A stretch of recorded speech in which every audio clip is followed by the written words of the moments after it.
Why the world is getting better?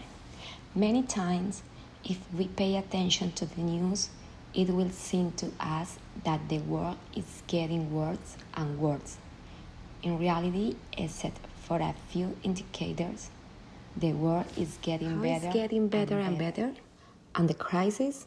It is true that there are areas that may have gotten a little worse.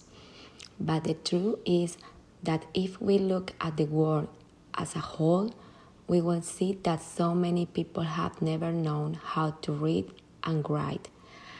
That extreme poverty has never decreased so much, or that there are fewer and fewer wars. Below, I will show you the 5 points to prove it. Extreme poverty about to be eradicated? I am tired of hearing that the poor are getting poorer and the rich are getting richer. The first statement is completely false.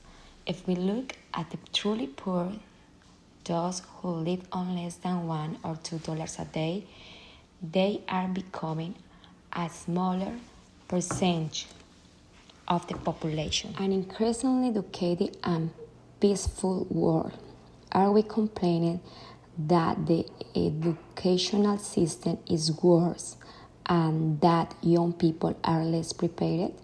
It is possible, but seen from a global perspective, if in the mid-1950s about half the population couldn't read or write, this has been reduced to less than 20% of the population in this decade.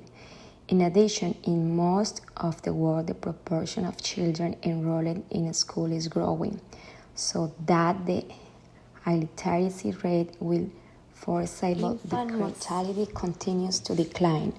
More than a century ago, the infant mortality rate is still exceeding 10%, even in high-income countries such as the United States and the United Kingdom.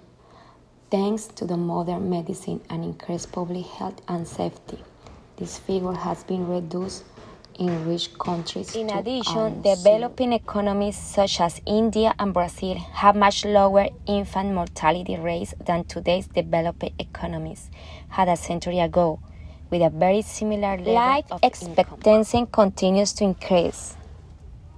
During the Industrial Revolution, life expectancy in European countries did not exceed 35 years. This does not mean that the majority of the population died between the age of 30 and 40, but rather that the very high rates of